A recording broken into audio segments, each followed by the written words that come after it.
E aí, pessoal, que eu, Elias, professor de História de vocês, estamos aqui para a gente dar continuidade à nossa discussão sobre o nazismo, né? Na aula passada a gente já falou, né, nas aulas passadas, na verdade, a gente já falou sobre o desenvolvimento do nazismo, né, na Alemanha, o surgimento do partido nazista e o crescimento, né, desse partido na Alemanha até a sua chegada ao poder em 1932, por meio do parlamento, e em 1933, com a chegada do Hitler, né, ao posto de chanceler. Tá? E aí, hoje a gente vai passar a discutir, né, o governo nazista, né, o momento que o Hitler chega ao poder e a forma como as medidas que ele vai tomando ao longo aí da década de 30, né, e o avanço do antissemitismo. Então tudo, o governo nazista, a gente vai passar a discutir isso agora, né? É importante que vocês leiam o tema, é importante que vocês façam as anotações necessárias, né? Caso vocês achem que tem algo que não ficou claro e tal, anotem, mandem para mim lá no Google Class, que eu vou responder assim que possível, e a gente vai dialogando, né, sobre esse período, tá bom? Então vamos lá para a nossa aula. Então, quer dizer, havia aí um processo longo de perseguição, e esse processo ele vai tomar forma mais violenta a partir de 1938. É tanto que para alguns até 1938, de certa forma, é o começo ali, de certa forma, do Holocausto. Né? O Holocausto foi o extermínio de aproximadamente 6 milhões de judeus, né, nos campos de extermínio e concentração. Então, quer dizer, um número muito elevado, mas para alguns isso não teria ocorrido só lá durante a guerra, né? O processo mesmo teria começado aqui em 1938, na chamada Noite dos Cristais, né? Em novembro de 1938, quando você vai ter um ataque coordenado pelo Partido Nazista, né? Principalmente ali pensado pelo Hitler, pensado pelo Goebbels, né? Que era de certa forma um dos braços direitos do Hitler. E esse episódio, né, ele ocorreu como uma represália, né? Então, um estudante judeu de origem polonesa, né, mas que cresceu na Alemanha, ele foi, né, para a França lá para tentar matar o embaixador da Alemanha lá na França, né? E porque os pais dele foram expulsos do país e tal, aquela coisa toda. E isso, nesse processo, ele acabou matando um diplomata, né? Um diplomata alemão. E para o partido nazista, né, que estava no poder naquele momento, aquilo foi um pretexto, né, importante para deflagrar, né, de forma bem aberta todo o ódio aos judeus, né, que esses nazistas eles nutriam. Então, o Hitler, o Goebbels, né, eles resolvem então construir aí um ataque coordenado por toda a Alemanha, né, é, em que em que judeus e lojas e, enfim, construções, enfim, propriedades judias seriam alvos, né? A ideia era fazer parecer que era um movimento espontâneo, sem necessariamente a vamos dizer assim, a interferência do governo, né? Mas já estava mais do que provado que foi um processo coordenado, né, por toda a Alemanha. Os membros do Partido Nazista entraram em contato com outras organizações e assim organizaram conjuntamente um dos que foi um dos episódios mais violentos, né, lá na Alemanha, chamado de Noite dos Cristais. O nome Noite dos Cristais está ligado ao fato de que muitas lojas de judeus foram depedradas e aí o vidro, né, das janelas, os cristais de janelas ficaram, né, estilhaçados aí nas ruas, e aí por isso ficou conhecido como Noite dos Cristais. Então só aqui a gente vai ter um dos casos assim mais tenso, né, porque você vai ter aí aproximadamente 30 mil pessoas presas e enviadas aos campos de concentração. Né? Os campos de concentração começavam ali a funcionar de forma cada vez mais ativa, e esse número ele só vai crescer cada vez mais, né? Até a gente conhecer um número gigantesco com milhões, né, de pessoas que foram enviadas aos campos de concentração e extermínio, e outros milhões que morreram, né, nesse processo, seja eu vou falar mais à frente, né, mas seja por fuzilamento, ou seja por asfixia com gás e tudo mais, né? Ou de fome, inanição e entre as outras doenças que existiam nos campos de concentração. Então a Noite dos Cristais ela marca aí um momento bastante violento desse regime, né? Então aqui a gente vai ter aqui, ó, o Richard John Evans, ele fez um resumo, né, assim, de maneira geral, só a gente ter uma ideia do estrago causado pela Noite dos Cristais. Pogrom, pessoal, pogrom é justamente, né, esse ataque coordenado, né? Pogrom é um ataque coordenado e no caso aqui da perseguição aos judeus, né, o pogrom ele foi a Noite dos Cristais. Então olha só o que a gente tem. 520 sinagogas destruídas, né? Isso aqui são basicamente os números oficiais, tá? Porque assim, o Partido Nazista ele registrava algumas coisas, né? Mas é claro que também não se registrava tudo e também não se registrava tudo exatamente como era. Outro fator é que também durante a guerra, né, após a guerra, muito dos documentos foram destruídos, né? Muitos documentos nazistas foram destruídos, ou mesmo seja intencionalmente, como aconteceu ao final da guerra, como também de forma não intencional, né, com os bombardeios das cidades e tudo mais. Então, 520 sinagogas destruídas, que nós sabemos, mas é provável que esse número seja muito superior, né, superior a 1.000. Entre 7.500 e 9.000 lojas de judeus foram destruídas. A ideia era depedrar essas lojas, né? Uma das orientações dadas lá pelo Goebbels e pelo Hitler era de que não incendiasse, né? Tendo em vista que os incêndios poderiam se alastrar e destruir também propriedades de alemães, então, e também para não danificar a propriedade, já que poderiam ser utilizadas de outras formas. Então, pelo menos 9.000 lojas foram destruídas, né? Basicamente na Alemanha como um todo. Olha, oficialmente 91 pessoas morreram, né? Ou seja, o que está nos dados oficiais é isso.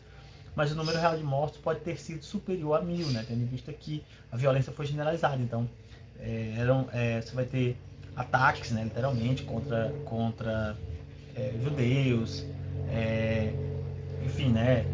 Todo tipo de violência, né? Agressão e tal. 30.000 pessoas foram presas e encaminhadas aos campos de concentração, né, que eu já falei. E aí você vai ter um número, como falei, cada vez maior que vai indo, né, para esses campos de concentração e trabalho forçado. E também depois a criação dos campos de extermínio, que não são exatamente a mesma coisa. Os prejuízos materiais foram calculados em 39 milhões de Reichsmarks, né, que é o marco, que seria ali a moeda do período alemão, do período nazista. Né? Então, quer dizer, 39 milhões é muito, muito, muito dinheiro, né? Calculado aí em decorrência desses ataques. Certo? Então, a Noite dos Cristais ela marcaria esse momento assim mais violento, né? Já em 1938, isso vai escalando e o número de enviados aos campos de concentrações cada vez maior. O Hitler, ainda, né, na década de 30, passa a estabelecer os chamados planos quadrienais, que basicamente era um plano para aumentar e para desenvolver a indústria alemã. Para isso, o Hitler rompe com uma série de cláusulas do Tratado de Versalhes. Quem lembra lá do Tratado de Versalhes, o Hitler ele passa a suplantar essas cláusulas de maneira totalmente desregrada. Né? O Hitler passa a produzir armas, né, em uma quantidade muito superior do que aquilo permitido pelo Tratado de Versalhes. Hitler passa a recrutar um número de soldados cada vez maior, né, que era proibido, né? A própria marinha alemã passa a ser reativada, né? E então Hitler ele vai passando a investir numa série de setores, principalmente da indústria de base, né, a indústria bélica e, claro, nas obras públicas também, tanto para ganhar popularidade como também para ganhar aí, ou reduzir, né, os efeitos da crise que existia ali na Alemanha. Então, quer dizer, o Hitler ele vai se fortalecendo enquanto líder, mas também vai fortalecendo de maneira geral a economia e a indústria bélica da Alemanha ao longo do seu governo. E isso, muitas nações, principalmente aquelas que faziam parte da Liga das Nações, né? A gente lembra que lá no final da Primeira Guerra Mundial, na guerra termina, e aí você vai ter a criação da Liga das Nações, né? Que seria ali uma liga mais ou menos parecida com o que é a ONU, né? Com o objetivo de estabelecer a paz. E a Liga das Nações ela via a ameaça, né, assim, do Hitler estar produzindo tudo isso, de ele estar criando indústria, de estar aumentando a quantidade de soldados e tudo mais, mas nenhum dos países da Liga sequer interviu, né? E, e muito disso, né, foi uma das causas da guerra, né? Muitos viam o Hitler passando por cima de todas as cláusulas, né, do Tratado de Versalhes, mas não interviam de forma alguma. Muitos deles tentando evitar que uma guerra acontecesse, né? Mas a guerra ela é quase inevitável, né, nesse momento. E aí, pessoal, essa política, né, nazista que dura aí a década de 30 toda, né, e também até a metade da década de 40, ela produziu, né, um dos maiores calamidades, catástrofes já conhecidas pela humanidade, né, que é o Holocausto. O Holocausto, basicamente, você vai ter aí o extermínio, né, não é só a morte, mas o extermínio de 6 milhões de judeus, pelo menos, né? O número, na verdade, pode ser maior, né? Tem estudos que sugerem um número maior. Se você se você englobar nesse número outros grupos, como comunistas, homossexuais, ciganos, enfim, né, opositores liberais também, você vai ter um número muito maior do que 6 milhões, né? Então, quer dizer, você vai ter um número de mortes gigantesco, né? Nos campos de extermínio, nos campos de concentração. Eu vou fazer uma aula só sobre os campos de concentração, então a gente vai entender. Então, esses campos, as pessoas eram enviadas para lá de forçados, né? E aí lá eles trabalhavam e também viviam num regime muito difícil, né? Quer dizer, sem alimentação adequada, sem condições de higiene adequada, sem nada. E os campos de extermínio você vai ter principalmente campos que vão ter ali as câmaras de gás e as plataformas de fuzilamento onde eram executados literalmente essas pessoas, né? Então, quer dizer, se tem um negócio assim muito violento, né, em decorrência desse crescimento do partido nazista, tá? Então aqui eu tenho aqui algumas imagens do período aqui ali provavelmente da Noite dos Cristais, ó, que vocês podem ver janelas quebradas, tem aqui, não sei se dá para ver direito aí, mas aqui tem vidro no chão, né? Vidros aqui, ó, vidro quebrado. Por isso Noite dos Cristais, ó, aqui pichava-se, né, as lojas com a estrela de Davi, né, que é o símbolo judaico, né? Então, olha aí. E aí está escrito judeu, né? Judeu. Juden, né, que é em alemão.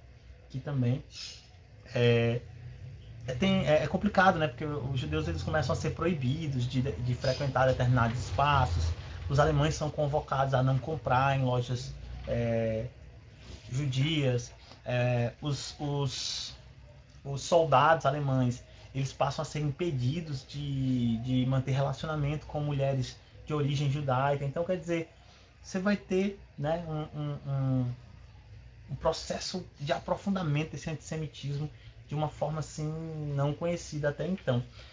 Isso é um negócio assim tão amplo que até jogos, né, tem até um joguinho, né, um jogo para ser jogado com a família, né, crianças até adultos, que eu não lembro agora o nome do jogo, eu vou pesquisar e vou trazer para vocês, mas o jogo, o objetivo do jogo era basicamente expulsar a maior quantidade de judeus. Então, só para a gente ter uma noção da cultura de antissemitismo que o nazismo ele passa a desenvolver na Alemanha, só para a gente ter uma ideia, né? Aqui, pessoal, algumas imagens também dos campos de concentração, que são sapatos e gorros dos campos de concentração, só para a gente ter uma ideia da quantidade aqui, ó, de pessoas. Provavelmente a grande maior parte dessas pessoas morreram ou foram exterminadas nos campos de extermínio, seja nas câmaras de gás, ou por fuzilamento, ou, enfim, né, ou morreram de doenças, fome e inanição. Então, só para a gente ter uma ideia, tá? Só para a gente ter uma ideia aqui. Eu acredito eu acho que o Museu de Auschwitz ele tem também uma parte com alguns